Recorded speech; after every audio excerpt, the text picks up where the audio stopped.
नमस्कार दोस्तों, स्वागत है आपका हमारे चैनल पर एक बार फिर से। HCS इंटरव्यू 2023 में जो आपका होने वाला है उसके लिए हम हर बार की तरह कुछ टॉपिक्स लेके आए हैं आपके लिए, जो कि इंपॉर्टेंट रह सकते हैं या फिर आपके एग्जाम में पूछे जा सकते हैं। तो चलिए शुरुआत करते हैं फर्स्ट टॉपिक के साथ। देखिए, फर्स्ट टॉपिक है आपका कि ये भारत के जो जनरल इलेक्शंस होते हैं, जैसे कि अभी बात करने वाले हैं 2024 के अंदर आपके लोकसभा के इलेक्शन आने वाले हैं, ठीक है।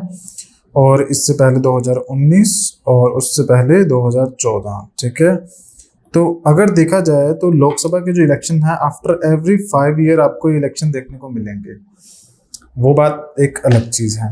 उसके अलावा आपको भारत के अंदर हर 2 साल में आफ्टर एवरी 2 ईयर्स कोई ना कोई स्टेट लेजिस्लेटिव असेंबली के इलेक्शन देखने को मिलते हैं भारत के अंदर।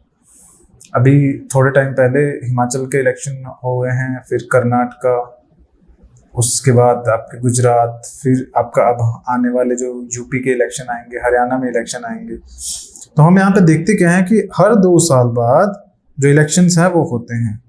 अब देखिए, समस्या क्या खड़ी होती है कि इलेक्शंस करवाना बहुत मुश्किल काम है। Election commission of India body है, हमारी कॉन्स्टिट्यूशनल बॉडी है, उसका काम है ये इलेक्शन कंडक्ट करवाना। बट देखिए, ये इलेक्शन करवा पाना बहुत ही मुश्किल टास्क होता है, क्योंकि अगर देखा जाए भारत की पॉपुलेशन को, तो एक बहुत बड़ी पॉपुलेशन है भारत की, ठीक है। और हर स्टेट की, अगर उत्तर प्रदेश की बात करें या फिर कोई मीडियम स्टेट की भी बात करें, तो लगभग आपकी यूं मान लीजिए कोई भी नॉर्मल सा स्टेट 70 से 80 लाख के अराउंड जो पॉपुलेशन देखने को मिलती है। और अगर यूपी की बात करूं तो उसमें तो एक जो करोड़ों में जो पॉपुलेशन है उससे भी ज़्यादा देखने को मिलती है। तो ये जो पॉपुलेशन है, इसकी वजह से जो इलेक्शन कंडक्ट करवाना काफ़ी मुश्किल का टास्क हो जाता है। और ऊपर से बात करें रिसोर्सेज की, तो जो रिसोर्सेज यूज होते हैं वो भी बहुत ज़्यादा होते हैं, गाड़ियाँ, पेट्रोल, पैसा, सब कुछ। ना सिर्फ कैंडिडेट्स की बात नहीं हम कर रहे हैं, बल्कि इलेक्शन कमीशन का खुद का जो सरकारी एजेंसी है जो कंडक्ट करवाएगी इन इलेक्शंस को, उनका भी मैन पावर यूज होती है। तो इसकी वजह से हमारा जितना भी पैसा है वो बहुत सारा पैसा वेस्ट होता है। अब देखिए, एक बार हमारे देश के प्रधानमंत्री मोदी जी ने जिक्र किया था इस बारे में, और हमारे देश के जो दूसरे लीडर्स हैं उन्होंने भी कहा था कि क्योंकि हमारा वन नेशन है, ठीक है, तो इस पूरे भारत के अंदर एक ही बारी में इलेक्शन होने चाहिए, एक ही बारी में सारे इलेक्शन हो जाने चाहिए। क्योंकि अगर आप देखिए, बेशक पॉपुलेशन बहुत ज़्यादा है हमारी, 140 करोड़ के अराउंड जो है पॉपुलेशन पहुंच गई है, लेकिन अगर एक ही साल में, या फिर यूं कहूँ कि एक ही बारी में इलेक्शन करवा दिए जाएं, तो उससे आने वाले जो 5 साल होंगे उसमें स्टेबिलिटी नजर आएगी, ठीक है, स्टेबिलिटी नजर आएगी। और ऊपर से सरकार का जो पूरा का पूरा ध्यान होगा वो काम पर होगा, ना कि इलेक्शंस पर होगा। अभी भी अगर आप देखें तो कहीं भी स्टेट में इलेक्शन हो तो हमारे सेंटर के जितने भी नेता हैं, चाहे वो सत्ताधारी हैं, सत्ता में होने वाले हैं, चाहे ऑपोजिशन में हैं, वो सारे इन इलेक्शनों में जुड़ जाते हैं।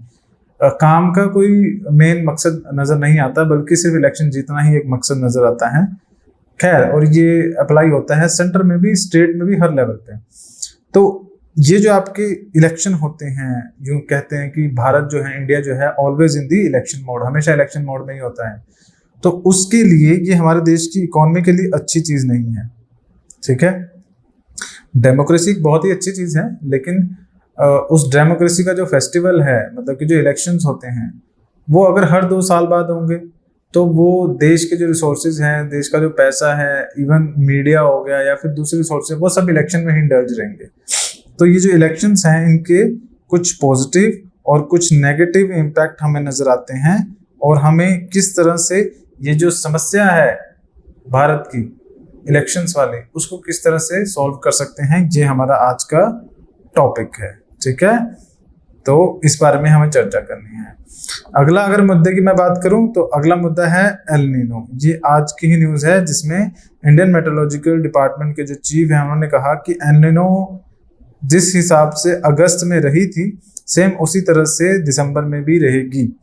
अब देखिए, ये है क्या, El Nino and La Nina, very important topic for the geography, okay. El Nina and La Nina क्या है? ये एक कंसेप्ट है या फिर एक फिनोमिना आप कह लीजिए, जो कि पैसिफिक ओशन के अंदर अक्कर होता है, पैसिफिक ओशन में अक्कर होता है। अभी मैं आपको पूरा कॉन्सेप्ट नहीं समझाऊंगा, सिर्फ हम यहाँ पे टॉपिक डिस्कस करते हैं। थोड़ा सा आपको एक चीज़ बता देता हूँ, इंट्रोडक्शन बता देता हूँ। एलिना लानिना कंसेप्ट है जो कि पैसिफिक ओशन में ओरिजिनेट होता है या पैसिफिक ओशन में फिनोमेना देखने को हमें मिलता है। इस फिनोमेना की वजह से, क्लाइमेटिक फिनोमेना है, इसकी वजह से क्या होता है, ना सिर्फ पैसिफिक बल्कि इंडियन ओशन के भी बहुत सारी कंट्रीज हैं जहां पर इफेक्ट पड़ता है। एलिना और लानिना की वजह से कई बार बहुत ही ज़्यादा बारिश और कुछ केसेस में बहुत ही ड्राई जो है, कुछ कंट्रीज के अंदर बहुत ही ज़्यादा ड्राई जो वेदर कंडीशन है वो देखी जाती है। तो अगर भारत की बात की जाए तो भारत में भी कुछ इसी तरह का जो इफेक्ट है इसका एलिना का वो देखने को मिलता है। एलिना या लानिना, हम किसी एक की बात नहीं कर रहे हैं, तो उसके ऊपर चर्चा करना या फिर उसके बारे में पता होना चाहिए, ठीक है। तो आपसे सवाल पूछे जा सकते हैं इंटरव्यू के अंदर कि जो एलिना है या फिर लानिना है उसका कंसेप्ट क्या है और किस तरह से ये इंडिया को इफेक्ट करता है या फिर नेबरिंग कंट्रीज को इफेक्ट करता है। तो ये दो इंपॉर्टेंट थे टॉपिक थे जो मुझे लगता था कि आपके एग्जाम में पूछे जा सकते हैं। आगे अगर बात करें, हमारा जो कोर्स है इंटरव्यू प्रिपरेशन के लिए वो आप देख सकते हैं। ये जो कोर्स है आपको 499 के अंदर मिल जाएगा। इस कोर्स के अंदर आपको डिटेल में इंटरव्यू की प्रिपरेशन करवाई जाएगी। आपका जो पर्सनैलिटी डेवलपमेंट का जो भी हमें लगता है कि आपको इंटरव्यू में आपको अच्छे पॉइंट्स दिला सकता है, वो सब चीज़ों पे बात की जाएगी। तो आप इन सब चीज़ों पे, और यहाँ पर टॉपिक भी होंगे और साथ में उनके आंसर्स भी आपको देखने को मिलेंगे इन कोर्स के अंदर। तो आप ये कोर्स ज्वाइन कर सकते हैं, बहुत ही कम प्राइस 499 के अंदर रखा गया है। आई होप आपको ये जो टॉपिक्स है पसंद आ रहे होंगे। अगर आप चैनल पर नए हैं तो चैनल को सब्सक्राइब कीजिएगा, बेल आइकन प्रेस कीजिएगा ताकि और भी जो अपडेट्स है आपको टाइम टू टाइम मिलती रहे। धन्यवाद।